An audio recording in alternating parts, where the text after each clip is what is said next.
وہ تھا دھرنا والا کیس، جو فیض آباد دھرنا کیس ہے، اس میں بھی ان کا نام آیا تھا. تو اس وقت بھی اس حوالے سے صرف ان کا ایک تحریری بیان جاری کر دیا گیا تھا ان کی طرف سے، جس میں انہوں نے یہ کہا کہ بھائی یہ تو اس وقت یہ جو گورنمنٹ تھی اور وزیر اعظم تھے ان کا فیصلہ تھا اور وغیرہ وغیرہ، اور اس کے بعد وہ ہاتھ جھاڑ کے سائڈ پہ تھے. لیکن اس کے بعد بھی عدالت میں اتنی جرت نہیں تھی کہ وہ اس کے اوپر انہیں بلاتے اور ان کو ایز اے پرسن اس میں بلا کر ان سے کوئی جرا کرتے. تو یہ ایک ہمارے ہاں فیکٹ ہے، اس کو اب ہم جھٹلا نہیں سکتے. دوسری طرف ہم نے مظاہر اکبر نقوی صاحب کو دیکھا کہ جو خود استعفیٰ دے کے ریٹائر ہونے کو انہوں نے پریفر کیا، لیکن ان کو ان کی ریٹائرمنٹ کو برطرفی قرار دے دیا گیا. یہ سپریم جوڈیشل کاؤنسل کا کچھ دن پہلے کا فیصلہ ہے. تو یہ دونوں جگہوں پہ ہم نے دیکھا ہے کہ ایک کی برطرفی کو ریٹائرمنٹ کر دیا گیا اور دوسرے کی ریٹائرمنٹ کو برطرفی کر دیا گیا ہے. اور یہ جو ایک سلسلہ، اس کے اوپر میں اپنی وضاحت سے بات کر چکی ہوں پچھلی ویڈیو میں، کچھ دن پہلے کی ویڈیو میں، کہ یہ بیسکلی آپ نے راستہ کھول دیا ہے کہ جو ریٹائرڈ ججز ہیں ان کو کسی بھی وقت پھر اس طرح کٹہرے میں اب بلایا جا سکے گا، کسی کے اوپر کوئی بھی الزام لگایا جا سکے گا اور کسی کی کوئی بھی ریٹائرمنٹ برطرفی میں بدلی جا سکتی ہے. اگر یہ آپ نے ایک راستہ کھول دیا ہے کہ آفٹر ریٹائرمنٹ بھی ججز جو ہیں ان کو بلایا جا سکتا ہے. میرا خیال ہے ویسے کوئی بھی شخص ہو، اگر میں خود اس بات کی ویسے آئیڈیلی سمجھتی ہوں کہ حامی ہوں کہ کوئی بھی شخص ہے، یہ نہیں مطلب ہے کہ اگر وہ ریٹائر ہو گیا ہے تو اس کے بعد اس کو انڈیمنیٹی حاصل ہے کہ اس نے جو کچھ بھی کیا کرایا اس کو کوئی پوچھ نہ سکے. تو یہ غلط چیز ہے، چاہے یہ جوڈیشری میں ہو چاہے یہ آرم فورسز میں ہو. اس کا بالکل حساب کتاب ہونا چاہیے کہ کوئی بھی شخص کس نے عہدے پر رہتے ہوئے کیا کیا ہے اس کو کوئی پوچھ گچھ کا کوئی میکینزم اس کے احتساب کا ہونا چاہیے. بہرحال کسی سے انتقامی کارروائی نہیں ہونی چاہیے، لیکن ہمارے ملک میں سسٹم ہی عجیب و غریب ہے، یا تو پھر انتقامی کاروائیاں شروع ہو جاتی ہیں اور یا پھر کوئی بالکل ہی انٹچیبل رہتا ہے. تو جس کو ہم صحیح طور پر کہیں کہ ایک نظام انصاف ہے وہ ہمیں پھر اسی وجہ سے نظر نہیں آتا ہے. اس کا ایک خود اظہار اور اعتراف جو ہے وہ نظام انصاف کے لوگ بھی کرتے ہیں. اور آج اسی کی ایک مثال ہمارے سامنے ہے کہ جب اسلام آباد ہائی کورٹ میں آج شیر افضل مروت صاحب اس حوالے سے اپنی جو درخواست تھی ان کی عمران خان صاحب سے ملاقات کے حوالے سے اس کے اوپر دلیلیں دے رہے تھے، تو انہوں نے اس میں یہ بات کی کہ دیکھیے آپ نے حکم بھی دیا ہے کہ ہمیں ملاقات کروائی جائے، اور اگر پرسنل نہیں بھی ان پرسنل نہیں کروائی جا سکتی تو کم از کم ویڈیو لنک پر کروائی جا سکے. اس کا تو باقاعدہ کورٹ آرڈر موجود ہے. لیکن اس کے باوجود بھی نہ تو عمران خان صاحب سے کسی کی ویڈیو لنک ملاقات کرائی گئی، بلکہ جو لوگ وکلا جاتے بھی ہیں ملنے کے لیے، جو 3-4 وکلا ہیں جن کی صرف رسائی ہے، تو ان کے بارے میں بھی شیر افضل مروت صاحب بھی ان میں شامل ہیں. اور انہوں نے کہا کہ انہیں 1-1.5 کلومیٹر دور کھڑا کیا جاتا ہے اڈیالہ جیل سے، اور وہاں سے وہ پھر پیدل چل کر جاتے ہیں، اور اس طرح سے انہیں جان بوجھ کر تنگ کرنے کے لیے یہ سارا کیا جاتا ہے معاملہ. تو اس کے اوپر پھر جو آج جج صاحب نے ریمارکس دیے ہیں یہ بہت جگہ رپورٹ ہو رہے ہیں، اور یہ وہ ریمارکس ہیں کہ جس نے پورے سسٹم کو بالکل ایکسپوز کر کے رکھ دیا ہے، جس میں کوئی اب پردہ جو ہے باقی نہیں رہ گیا. یہ وہ بات کی ہے انہوں نے جو مجھے آپ کو سب کو پتا ہے، لیکن ظاہر ہے کہ اگر ایک جج اپنے منہ سے یہ بات کہہ رہا ہے تو پھر اس کے بعد باقی کیا بچتا ہے. جج صاحب نے انہیں یہ کہا، جج صاحب جسٹس سردار اعجاز اسحاق صاحب ہیں، اور انہوں نے یہ بات کی کہ یہ کیسی عجیب بات ہے کہ ابھی ہم نے کچھ دن پہلے دیکھا کہ کوٹ لکھپت جیل میں مریم نواز صاحبہ نے آن لائن جو ملاقات ہے یا ویڈیو کال ہے اس کو کروانے کے لیے ایک سسٹم کا افتتاح کیا ہے، اور دوسری طرف ہم دیکھ رہے ہیں کہ اڈیالہ جیل میں یہ سسٹم کے حوالے سے جو جیل انتظامیہ وہ کہتی ہے کہ جی یہ تو قانونی طور پر جائز ہی نہیں ہے، کیونکہ جو اس کے جیل رولز ہیں اس میں یہ شک ہی نہیں ہے. تو اس میں یا تو پہلے ترامیم کرنی پڑے گی قانون میں اور پھر یہ ملاقات ہو سکتی ہے، ادروائز تو یہ قانونی طور پر جائز ہی نہیں ہے. تو پھر اس پر جج صاحب نے یہ بات کی کہ یہ کیا بات ہوئی کہ ایک جیل میں ایک چیز جائز ہے اور دوسری جیل میں وہی چیز جو ہے آپ غیر قانونی قرار دے رہے ہیں. تو کیا وزیر اعلیٰ کو اس وقت پتہ نہیں تھا کہ یہ غیر قانونی کام ہے اور وہ جا کے اس کا سسٹم جو ہے وہ آن کر کے آ گئی ہیں؟ تو یہ جسٹس صاحب نے جب بات کی تو ساتھ میں پھر انہوں نے یہ مینشن کیا کہ پرابلم یہ ہے نہیں، پرابلم یہ ہے کہ بے شک ہم آرڈر کریں، بے شک ان کے ہاتھ میں آرڈر ہو جیل انتظامیہ کے، لیکن اصل میں ان کو آرڈر کہاں سے آ رہا ہے جو یہ فالو کر رہے ہیں وہ اصل بات ہے. اور پھر انہوں نے یہ بات کی کہ ایک طرف ان کے ہاتھ میں یہ جیل آرڈر ہوتا ہے، یہ اسلام آباد ہائی کورٹ کا یا کسی بھی کورٹ کا آرڈر ہوتا ہے، تو دوسری طرف ان کے یا ان کے کسی فیملی ممبر کے سر کے اوپر بندوق ہوتی ہے. تو وہ پھر کس کو فالو کریں گے؟ ظاہر ہے. اور پھر ساتھ ہی انہوں نے اس المیے کو بھی ایڈریس کیا کہ یہ صرف 1 یا 2 یا 3 جج صاحبان یا کسی اور 1 یا 2-3 افسران کی بات نہیں ہے. اگر ہم نے اس سسٹم کے خلاف آواز اٹھانی ہے یا اس کو بدلنا ہے تو پھر یہ کم از کم 200-300 افسران جو ہیں سینئر افسران ان کو یہ ہمت پکڑنی ہوگی, انہیں یہ نو کہنا ہوگا. اگر وہ یہ غیر قانونی احکامات ماننے سے انکار کر دیں گے, ان تمام لوگوں کے جو انہیں احکامات دے رہے ہیں, جن کے احکامات پر وہ چل رہے ہیں, تو پھر آپ دیکھیں کہ سسٹم ٹھیک ہوگا. اگر ہم یہ کہیں کہ جی ایک شخص ماننے سے انکار کر دے تو وہ تو بیچارہ زیر عتاب آ جائے گا, اس کی تو زندگی بدل جائے گی. تو یہ تو ایک شخص کے کرنے کی بات نہیں ہے. 200-300 اگر افراد یہ کریں, غیر قانونی احکامات پر عمل درآمد سے انکار کر دیں, پھر آپ دیکھیے کہ پاکستان کی تقدیر بدل سکتی ہے. اور یہ بیسکلی وہ کی بات ہے جو کہ جسٹس صاحب نے کی ہے, اور یہ میں آپ کو پہلے کئی دفعہ کہہ چکی ہوں. اگر آپ میرے ریگولر ویور ہیں تو آپ کو اس بارے میں آئیڈیا ہوگا کہ میں ہمیشہ یہ بات کہتی ہوں کہ چاہے میڈیا کی بات ہو, چاہے پولیس کی بات ہو, چاہے انتظامیہ کی بات ہو, جب تک یہ بحیثیت مجموعی ہمارے اندر یہ کرج نہیں آئے گی, اور جب تک بحیثیت مجموعی ہمارے اندر یہ غیرت نہیں آئے گی کہ ہم نے کوئی غیر قانونی کام نہیں کرنا ہے اور پھر ہم نے مل کر اس کے اوپر کھڑے ہونا ہے, تو اس وقت تک ہم لوگ اسی طریقے سے ہانکے جائیں گے جیسے ہم ہانکے جا رہے ہیں, بھیڑ بکریوں کی طرح. چاہے وہ یہ سول سروس کے لوگ ہوں, چاہے وہ پولیس والے ہیں, میڈیا والے ہیں, کوئی بھی ہیں. کیونکہ اگر کوئی ایک دو بیچارے سر پھرے انکار کرتے ہیں اور ڈٹ کے کھڑے ہو جاتے ہیں, تو ان کو تو یا تو ارشد شریف بنا دیا جاتا ہے یا عمران ریاض بنا دیا جاتا ہے. تو جب تک سارے کھڑے نہیں ہوں گے تو پھر یہی ہوگا. تو جو کھڑا ہو رہا ہے وہ یا اسد طور ہے یا وہ عمران ریاض ہے, اور وہ ایک ایک کر کے پکڑ میں آتے ہیں, اور اس کے بعد پھر کیا ہوتا ہے. تو یہ جو بات ہے, یہی بات میں انتظامیہ کی طرف سے کہتی ہوں کہ یہ پولیس والے جو اس طرح کھلے عام بدماشیاں کرتے پھر رہے ہیں, اور کچھ تو نہیں کرنا چاہتے, مجبور ہیں, لیکن کچھ جو ہیں وہ پھر ان کو اب عادت بھی ہو گئی کہ یار یہ تو اچھا کام ہے کسی کے سر کے اوپر بدماشی کرنا. تو وہ دونوں طرح ہیں. تو اس پر شیر افضل مروت صاحب کا یہ کامنٹ بھی رپورٹ ہوا ہے کہ پھر انہوں نے بھی کہا کہ اگر 100-200 خود نہیں انکار کر رہے احکامات ماننے سے, تو عدالت ان 100-200 کو اگر جیل میں ڈال دے پھر بھی نظام ٹھیک ہو سکتا ہے. اور یہ بات بھی درست ہے. جسٹس بابر ستار صاحب نے ایک فیصلہ کیا ہے تو اس کا ہمیں کچھ نہ کچھ امپیکٹ نظر آتا ہے کہ کسی کو یہ تھوڑا سا تو دھیان میں آئے کہیں کہ بھائی ہمیں بھی کوئی پوچھ لے گا, ہمیں بھی کوئی جیل میں ڈال سکتا ہے اگر ہم نے عدالت کے احکامات نہیں مانے. تو عدالتیں جب تک اپنی پاور کو نہیں اسرٹ کروائیں گی اس وقت تک یہ بات نہیں بنے گی. دونوں باتیں ضروری ہیں. پاور اسرٹ کرنے کے لیے عدالتوں کو بھی سٹینڈ لینا چاہیے, اور دوسری طرف جو پاور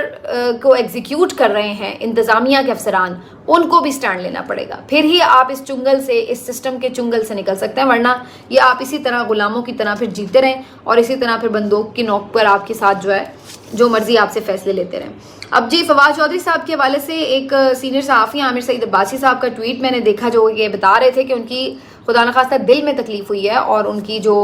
طبیعت ہے وہ ٹھیک نہیں ہے, اور اس کے بعد پھر ان کا چیک اپ وغیرہ کروایا گیا ہے. جیل کے ڈاکٹرز ہیں, انہوں نے انہیں چیک اپ کیا ہے وغیرہ وغیرہ. لیکن پھر اس کے بعد میں نے چودھری فواد حسین صاحب کے ہی ٹویٹر ہینڈل سے اس ٹویٹ کے اوپر یہ دلچسپ ٹویٹ دیکھا کہ ہم ایسا دل ہی نہیں رکھتے, اور ساتھ ہی انہوں نے کہا کہ ہم ڈٹ کر کھڑے تھے, کھڑے ہیں اور کھڑے رہیں گے. تو یہ فواد چودھری صاحب کی طرف سے ٹویٹ ہے. میرا خیال ہے وہ خود تو ظاہر ہے فون یوز نہیں کر رہے, لیکن ان کے بہاف پر کسی نے بھی ان کی فیملی میں سے میں بھی یہ ٹویٹ کیا ہو. تو بیسکلی یہ خبر اب کیا ہے, بظاہر اس سے یہی نظر آ رہا ہے کہ فواد چودھری صاحب کی طبیعت درست ہے, ٹھیک ہے, یا شاید ان کی جو تکلیف کے حوالے سے خبر تھی وہ شاید اس طرح سے درست نہیں تھی, اور اسی لیے انہوں نے اس کی تردید بھی کی ہے. لیکن اس کے ساتھ ساتھ انہوں نے ایک میسج بھی دے دیا اس میں کہ ہم کھڑے تھے, کھڑے ہیں اور کھڑے رہیں گے. تو فواد چودھری صاحب کا جو معاملہ ہے وہ بڑا انٹرسٹنگ ہے, کیونکہ ایسا بھی نہیں ہے کہ انہوں نے باقاعدہ ایک پریس کانفرنس کر کے یہ اعلان کر دیا ہو کہ وہ اسٹل پی ٹی آئی کا حصہ ہیں, لیکن باقی جتنی بھی علامتیں اور اشارے ہیں وہ سارے یہی کہہ رہے ہیں کہ جی ہم پی ٹی آئی میں ہیں. مثال کے طور پر میں نے آپ کو کچھ دن پہلے بھی بتایا تھا کہ جو ان کے بھائی فراز چودھری ہیں, انہوں نے شیر افضل مروت صاحب کی اس بات پر کہ جی فواد چودھری صاحب کو نہیں لیا جائے گا واپس پارٹی میں, تو انہوں نے بڑا ٹھیک ٹھاک انہیں لتاڑا تھا اس بات کے اوپر. اور اسی طریقے سے جو ہیں فیصل چودھری صاحب, وہ بھی اس بات کا اظہار کر چکے ہیں کہ بھائی پی ٹی آئی کے ساتھ ہی سیاست ہے ہماری. تو یہ انہوں نے بھی اس بات کا ذکر کیا. پھر عمران خان صاحب کے کیسز کی ہیئرنگ ہو رہی ہے, تو اس میں جو پوری فیملی ہے فواد چودھری صاحب کی, ان کے چچا, ان کے بھائی, ان کے کزن,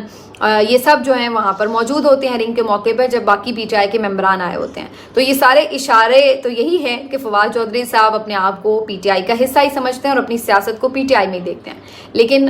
کیا پی ٹی آئی میں ان کے لیے وہی اسپیس ہے, یا انہوں نے انہیں ایکسیپٹ کر لیا ہوا ہے, یہ ابھی ایک کلیریفیکیشن آنی باقی ہے، کیونکہ پی ٹی آئی کی طرف سے ابھی تک ایسی کوئی پازیٹیو رسپانس جو ہے وہ میں نے نہیں دیکھا ہے. لیکن میرے اپنا ذاتی خیال ہے کہ بظاہر یہی نظر آ رہا ہے کہ چودھری صاحب نے ایک دباؤ میں یا کچھ ظاہر ہے جس طرح سب کو مختلف تھریٹس تھے اس کے پیش نظر ٹویٹ ضرور کیا، لیکن انہوں نے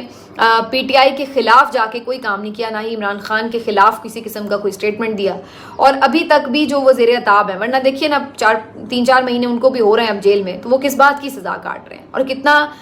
تکلیف دہ ہے ان کے بچوں کو. جب ہم دیکھتے ہیں ان کے ساتھ وہ ملتے ہیں، وہ بیچارے کیا سوچ رہے ہیں اس نظام کے بارے میں. اور جینوئنلی فواد چودھری صاحب کا کوئی کیس نہیں ہے جو میں نے اپنی طرف سے بھی اس چیز کے اوپر سارا دیکھا ہے، وہ سارے ان کے جھوٹے اور بوگس کیسز ہیں. لیکن سزا صرف کس بات کی مل رہی ہے کہ عمران خان کے خلاف جا کے الیکشن کیوں نہیں لڑا، عمران خان کے خلاف باتیں کیوں نہیں کی، عمران خان کے خلاف یا پی ٹی آئی کے خلاف آپ دوسری پارٹی میں جا کے متحرک کیوں نہیں ہوئے. تو یہ بیسکلی ان کے اوپر غصہ ہے اور وہ یہ کرنے کے لیے تیار نہیں تھے. اور یہی وجہ ہے کہ اس کی دونوں وجوہات ہیں. ایک تو ظاہر ہے ان کی اپنی ایک ایفیلیشن بھی تھی خان صاحب سے بھی، پارٹی سے بھی، جہاں پہ انہوں نے اتنا عرصہ گزارا، اور دوسرا انہیں بھی عوام کی نبض کا پتہ ہے کہ عوام کدھر کھڑی ہے. تو کوئی بھی سیاستدان کیوں عوام کے مخالف سمت میں جا کے کھڑا ہونا چاہے گا. تو اس وجہ سے وہ ریزسٹ کر رہے ہیں اور اس ریزسٹنس کی انہیں سزا مل رہی ہے. تو یہ جی فواد چودھری صاحب کی کہانی ہے. اور اب ذرا کہانی سنا دیں آپ کو شاہد خان آفریدی صاحب کی. شاہد آفریدی صاحب جو ہے پہلے بھی 2-3 دفعہ تنقید کی زد میں رہے، جب انہوں نے عمران خان صاحب کے حوالے سے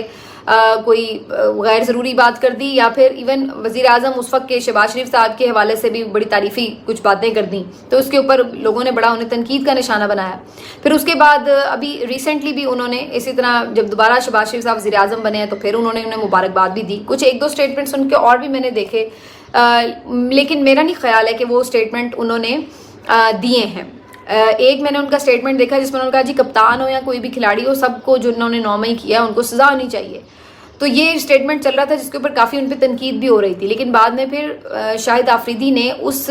اسٹیٹمنٹ کے اوپر ایک تردیدی بیان جاری کیا کہ یہ اسٹیٹمنٹ میرا نہیں ہے، اور اگر میں نے دینا ہو تو میرے پاس ٹویٹر ہینڈل موجود ہے، سوشل میڈیا موجود ہے، میڈیا موجود ہے، میں نے جو بھی کہنا ہوگا میں اس کے اوپر آ کے کہہ لوں گا. تو یہ بات انہوں نے اون نہیں کی کہ یہ بات انہوں نے کی ہے. لیکن ان کے اوپر غصہ اس بات کا ضرور تھا کہ وہ دوبارہ اس سارے سیٹ اپ کے حوالے سے بڑے پازیٹیو ہو کر اور بڑی اس طریقے کی تعریفی باتیں کر رہے تھے. تو سب لوگوں کو معلوم ہے کہ زیادہ تر جو ان کی اس وقت ایک سیاسی وابستگی ہے وہ پی ایم ایل این یا اس سارے سیٹ اپ کے حصے کے ساتھ ہی لگتی ہے. ہمیں اس بات پہ کوئی اعتراض بھی نہیں، ہر ایک کی چوائس ہو سکتی ہے جس کو جو بھی پسند ہو. لیکن جو پی ٹی آئی والے ان پہ تنقید کر رہے ہیں اس کی تنقید کی بنیادی وجہ کیا ہے؟ اس کی بنیادی وجہ یہ ہے کہ وہ یہ کہتے ہیں کہ آپ ایک ہیرو بنتے ہیں اور آپ کہتے ہیں کہ آپ جو ہے وہ اس لیے کہ جی ہم سب اچھے ہیں، ہم سب ہمارا سب کا پاکستان ہے، یہ وہ تو اچھی آپ باتیں کرتے ہیں، وہ ٹھیک ہے. لیکن یہ تو بتائیں کہ جو ملک میں ظلم ہوا، جب ملک میں ناانصافی ہو رہی تھی، تو اس کے اوپر پھر آپ نے آواز کیوں نہیں اٹھائی؟ اگر آپ اتنی ہی ایک انڈیپینڈنٹ آواز ہیں تو پھر آپ اس وقت بھی آواز اٹھاتے جب خواتین جو پی ٹی آئی کی ہیں ان کے ساتھ ظلم ہو رہا تھا، جب پی ٹی آئی کے ساتھ سیاسی طور پر پورے الیکشن پروسیس میں جو کچھ ہوتا رہا ہے، تو پھر آپ اس وقت بھی ایک الفاظ کوئی منہ سے نکال دیتے تو سب کہتے کہ ہاں بھائی بے شک وہ ان کے حوالے سے اچھی بات کی بات کرتے ہیں، تو جو ان کے ساتھ زیادتی ہو رہی ہے اس کے اوپر بھی آواز اٹھا رہے ہیں. تب تو آپ ایک لفظ نہیں بولے، بلکہ بہت سارے لوگوں کا تو یہ خیال ہے کہ آپ بینیفیشریز میں سے ہیں. اور پھر ہم نے دیکھا کہ شاہین آفریدی جب کیپٹن بنے تو اس کے اوپر بھی پوری ایک کانٹروورسی ہے. بہرحال میں اس کی طرف نہیں جا رہی، نہ میرے پاس اس کے بارے میں کوئی سالڈ بات ہے، شواہد ہیں، تو میں اس پہ کامنٹ نہیں کروں گی. لیکن یہ اس وقت بھی تاثر تھا کہ شاہد آفریدی صاحب مسلسل ان لوگوں کے ساتھ اگر کنیکٹڈ ہیں تو بینیفیشری بھی ہیں. تو اس وجہ سے وہ ظاہر ہے پی ٹی آئی کا ظلم و ستم انہیں کیوں نظر آتا، یا جو پی ٹی آئی اور بلکہ عام لوگوں کے ساتھ بھی جو ایون لانگ مارچز میں ہوا، جس طرح سے لوگوں کے گھر پھیلانگے کیے، جو کچھ ہوتا رہا پنجاب میں، اس کے اوپر تو آپ کچھ نہیں بولے. تو پھر اب آپ آ کے اچھی باتیں کریں گے جی مل کے چلیں یہ وہ، تو پھر اس بات پہ سب پھر آپ کے غصہ کرتے ہیں، آپ پہ تنقید کرتے ہیں کہ بھائی یہ تو انتہا ہے بے حسی کی، کہ یہ ظلم آپ کو نظر نہیں آتا. اور جب سب حکومتیں بن گئی تو آپ آ گئے مبارکباد دینے. تو ان کے اوپر جب یہ تنقید ہوئی تو ساتھ ہی لوگوں نے ایک ٹرینڈ چلایا کہ جی بوائیکاٹ کیا جائے، ان کے جتنے بھی بزنس کی مصنوعات ہیں ان کا بوائیکاٹ کیا جائے، ان کا ایک ریسٹورینٹ ہے اس کا بوائیکاٹ کیا جائے، وغیرہ وغیرہ. تو 2-3 دن سے یہ کیمپین بڑی چل رہی تھی. اس کے بعد ہم نے دیکھا کہ شاہد آفریدی صاحب کا ایک ویڈیو بیان جاری ہوتا ہے، وضاحتی بیان، جس میں بہت سے لوگ اس کے بارے میں الفاظ استعمال کریں کہ ان کا سافٹ ویئر اپڈیٹ ہو گیا اور پھر وہ آ کے تفصیل سے بتاتے ہیں کہ جی عمران خان صاحب تو میرے بڑے آئیڈیل رہے ہیں, انہوں نے بہت اچھے کام بھی کیے ہیں, اور جب وہ اپنی حکومت میں بھی اچھے کام کرتے ہیں ان کی تعریف میں کرتا ہوں کہ جی انہوں نے صحت کارڈ بڑا اچھا انیشیٹو لیا وغیرہ وغیرہ. اور ساتھ میں پھر انہوں نے کہا کہ جی لیکن جب کوئی اگر ان کی کسی فیصلے سے اختلاف ہوگا تو ظاہر ہے اس پہ ہمیں اختلاف کرنے کا بھی حق ہے. لیکن ساتھ ہی پھر انہوں نے کہا کہ جو شہباز شریف صاحب کو مبارکباد دینے کی وجہ تھی وہ یہ تھی کہ جی اب وہ ہمارے ملک کے وزیر اعظم ہیں, تو اگر ہم ان کو رسپیکٹ نہیں دیں گے تو باہر دنیا انہیں کیسے رسپیکٹ دے گی. بیسکلی یہ چیز ضروری اس لیے ہے کہ اگر ہم اپنے ملک کی یہ چاہتے ہیں کہ رسپیکٹ ہو تو جو ہمارے ملک کی نمائندگی کرتا ہے ہمیں اس کو عزت دینی چاہیے. تو یہ شاہد افریدی صاحب لاجک لے کے آئے تھے. تو اب اس پہ جواب بڑا سیدھا سا ہے کہ شاہد افریدی صاحب بالکل آپ درست فرما رہے ہیں کہ ہمیں اپنے لوگوں کی, اپنے جو آفیشلز ہیں جو عہدوں پر ہیں ان کی رسپیکٹ کرنی چاہیے, لیکن اس کے لیے ضروری یہ ہے کہ وہ جینونلی جیت کر تو ان عہدوں پر بیٹھے.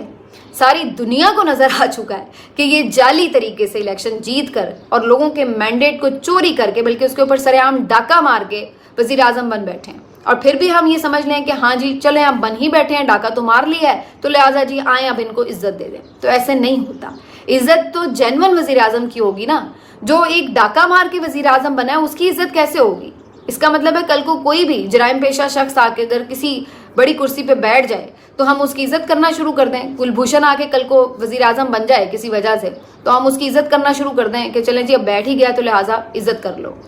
یہ نہیں ہوتا. عہدوں کی عزت نہیں ہے, شخصیات کی عزت نہیں ہے. بیسیکلی آپ کی اس کردار کی عزت ہے کہ جس کی وجہ سے آپ وہاں پر آ کر بیٹھے ہیں, آپ لوگوں کے صحیح طور پر الیکٹڈ ریپرزینٹیٹیو ہیں. Well and good. بے شک آپ اس کی اگر آپ ان سے اختلاف کرتے ہوں یا انہیں ناپسند کرتے ہوں یا پسند کرتے ہوں اس بات سے قطع نظر, لیکن اگر لوگ آپ کو ووٹ کرتے ہیں تو کسی کو کوئی پرابلم نہیں ہونا چاہیے, ہمیں بھی کوئی پرابلم نہیں ہونا چاہیے. بھی لوگوں نے اگر منتخب کیا ہے تو بالکل درست بات ہے, لیکن اب تو یہ ایک روز روشن کی طرح عیاں فیکٹ ہے کہ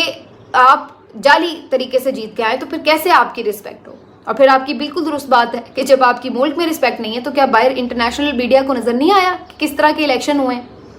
تو وہ کیا ان کی رسپیکٹ کریں گے. تو یہ اس طریقے سے یہ جو مفاہمت کے کور کے اندر بہت سارے لوگ صحیح اور غلط مکس کر کے ایک دیگ پکا دیتے ہیں اور پھر بعد میں کہتے ہیں کہ سب کھا لیں, تو ایسا ممکن نہیں ہے. یہ بہت کڑوی دیگ ہو چکی ہے, اس کو کھانا اتنا آسان نہیں ہے. ہمیں اس بات کو آئیڈینٹیفائی کرنا ہوگا کہ ملک کا سسٹم سیدھا کریں, غلط کو غلط کہیں, ظلم کو ظلم کہیں, انصاف کو انصاف کہیں, پھر بھلے وہ کسی کے ساتھ بھی ہو. پھر اس کے بعد آگے بڑھا جائے تو اس میں کوئی حرج نہیں ہے. پھر اس کے بعد اگر چیزیں آپ کہیں کہ جی سب مل کر چل رہے ہیں ٹھیک ہے, پھر جو بھی جینون اپوزیشن ہو, پھر جو بھی جینون حکومت ہو, وہ آپس میں مل کر چلیں, ملک کی فلاح کے لیے, بہبود کے لیے آگے بڑھیں, سب ان کی تعریف کریں. لیکن آپ اس طریقے سے ڈاکہ ماریں کھلے عام اور پھر اس کے بعد کہیں کہ جی اب سب ٹھیک ہو گیا چلو جی آگے, یہ ممکن نہیں ہوتا. ملتے ہیں آپ سے اگلے ویلاگ میں.